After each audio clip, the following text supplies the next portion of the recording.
If I'm just going to be candid with you here, I know I'm going to get flamed in the comment section and all that, but I kind of lean in the second direction of like the Raid Shadow Legends community is fired up about the event going on right now for Alatreon, where we got the massive point requirements going on for the event associated with acquiring him plus his blessing. So I want to cover this and give you my take on this event and everything kind of swirling around happening right now in Raid. Let's get into it.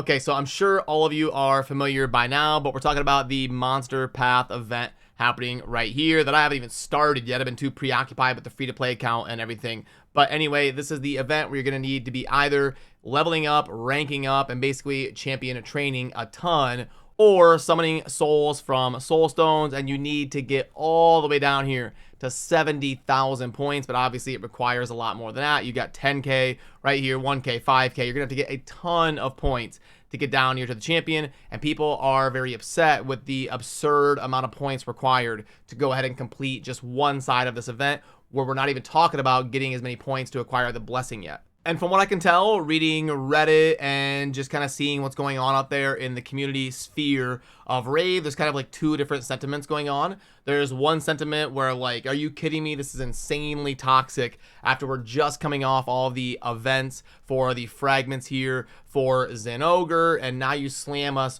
with this champion training event where we need 95,000 champion training points to finish just to get one champion. It seems completely out of touch and crazy and abusive towards Raid's player base.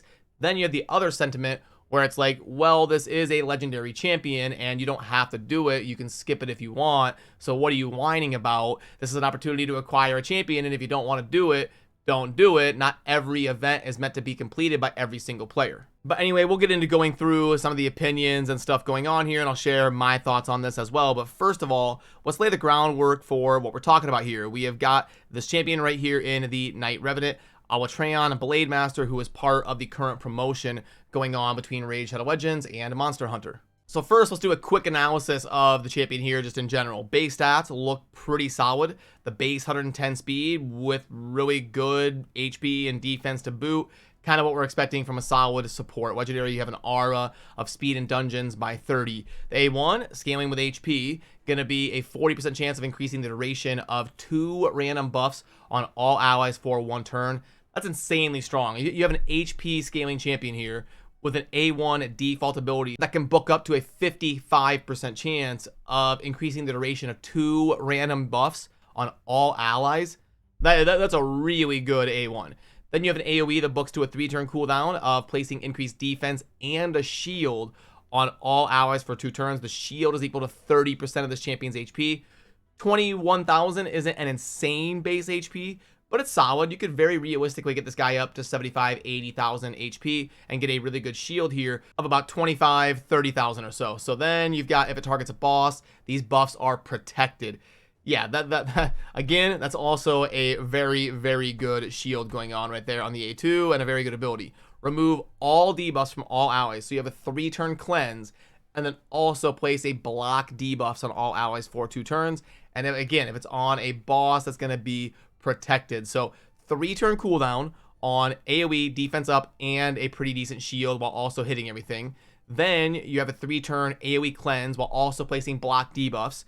Going to be protected against bosses. You're increasing the duration of all buffs on all allies for 1 turn. Then you have a passive here of fill the champion's turn meter by 5% every time a debuff is placed on them, and also heal the champion by 5% whenever a debuff is placed on them is expired or removed. So yeah, I mean, this champion is obviously an extremely good support. You're getting so much utility here. You're increasing duration. You're doing cleanse. You're just constantly stripping off debuffs. You've got things that are protected. You're increasing defense. You're providing shield. You've got passive turn meter fill and heals with a 110 base speed and pretty solid base stats. So yeah, this champion is very, very good, and almost every account is going to be able to find somewhere to utilize this champion, whether it's the Hydra or whatever. And for anybody that's still like early or mid game, this guy would be completely incredible. And if we flip over to the grading on the HH Gaming website, yeah, we've got a 4.5 out of 5. I mean, this guy would probably be like a 4.7 or a 4.8. I know they stay on the break points on their scale, but probably like a 4.7 or 4.8 or something like that. Very, very solid support champion. And you see these stars kind of lighting up as you go all over all the different areas of the game. And I feel like maybe you could get a little bit of a bump on the score here in the Ice Golem. At least like a half a star. So I feel like would be pretty solid with all of the shields and scaling with HP. Whereas the Golem is going to be ignoring defense. You typically want like high HP champions. He has a massive aura for dungeons. And really, like, I just feel like he'd be just as good in the Ice Golem as the Dragon as well. So yeah, I would probably grade him as like a 4.7, 4.8 or so. But you get the point. Very, very good champion. But let's also see what people are saying. We've got a topic right here saying, do not do the Monster Path event because you will be sending a message to Plarium basically that events like this are okay and you shouldn't really be doing an event like this that would increase their metrics to do more things like this in the future because it's way too difficult to complete. And that's kind of the general gist of this thread that's getting a lot of traction and a lot of comments on it here on Reddit. So you got most people can't do it. Yeah, like that's the thing is, like out of the entire player base of Raid, I would say like even people that can do this if they want is probably like somewhere between 10 and 15% of the entire player base. Once you get to like the players that have played for years, the people like me that have played for 4 or 5 years, you might get all the way up to like 30 something percent of people that can do it. But the player base in general, this is not the kind of event that everybody can do for sure. And then you got people coming after Saf saying people are doing it, unfortunately, when CCs like Saf say it's a good event, and that's a rip. I love Saf, but strongly disagree. This is the worst event they've ever done. Obviously, I'm biased. Saf is a good friend of mine, so of course I'm going to defend him and say that this isn't really fair because, you know, I think Saf's point is that this is a new way of them doing an event that we haven't really seen them do before, where you have a guaranteed path to acquire a champion without needing any shards at all, which is something they don't really do very often. Plus, we've seen them do events where they pit the community against each other. And I think that is a worse version of this. Like we saw them do the Krisk champion training event where I was joking around with Hell Hades. And I said at the end of that event, he looked like Tom Hanks in Castaway because he was champion training like 21 hours a day, going up against people that are whales in his group and trying to win that Krisk. I feel like this is at least a better version where it's more guaranteed and you're not having to go against Krakens and whales trying to get 500,000 points in a champion training tournament to win a Krisk. This would at least be better than that. It's a step in the right direction. It's definitely not the worst they've ever done because of the events like that where they pit people against each other. And then also, if you compare this to some of the guaranteed events for the like guaranteed sacred champions where you have to pull 20 sacreds to get Wither or whatever it is, I mean, you're talking about having to spend $300 or $400 if you wanted to spend to pull for that one champion. Now you can argue, well, you're pulling the other 19 sacreds, so you're getting bonus value. But the similar thing, I guess, if you're grinding for Alatreon is you're getting other XP for other champions while you're leveling up on your account. But the problem is when you get to like an end game scenario, you don't really have anybody else that you need to level up right now. You're just kind of wasting all that energy to basically get the one champion you're going for. But that's always been the case, whether it's the event where you're grinding for Sir Nicholas versus other people in a tournament or Krisk or anything like that they've done before. But to keep going with more opinions, we've got I hate limited time shard exclusive champions. I think it's an awful model, especially if one of them is an S tier Hydra champion. Yeah, that's like the double-edged sword because, you know, like they have to make the champion good. Otherwise, obviously, everyone's going to be like, skip this. This is crap. I mean, you got 90% of people believe that anyway. So the champion has to be good. But then if you make the champion too good and it's exclusive, that's a big feels bad for the community. So I do understand that for sure.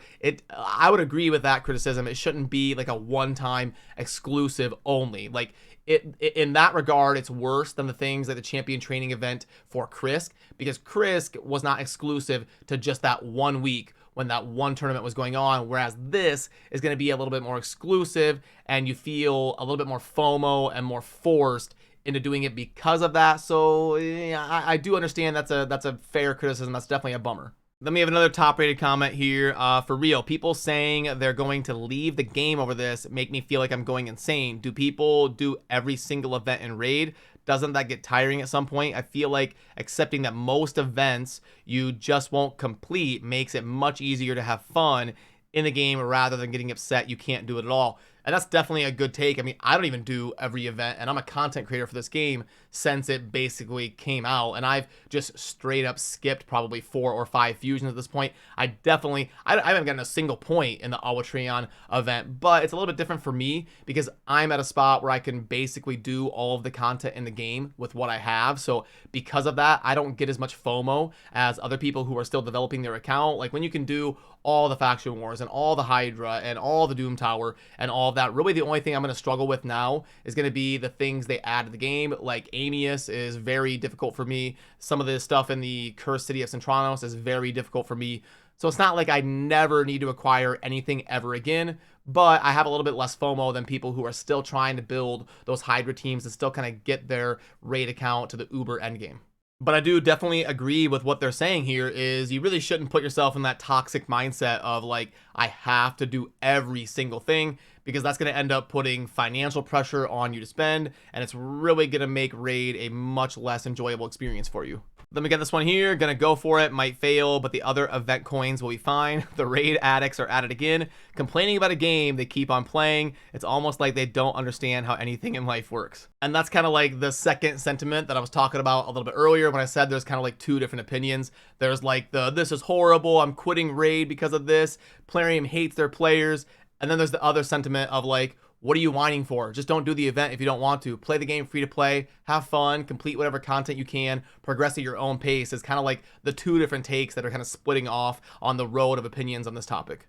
Which, to be honest with you, is kind of the direction that I lean. If I'm just going to be candid with you here, I know I'm going to get flamed in the comment section and all that, but I kind of lean in the second direction of like, look, you're never going to do every single event in raid. You're just not. If you're expecting to always complete every single thing and get every single champion that ever releases, you're just always going to be miserable playing raid, and you really should consider going a different path and play a game that is more in line with like being able to actually complete it 100% without having to spend $500,000. So you really just have to kind of mentally prepare yourself to not let yourself go down that path.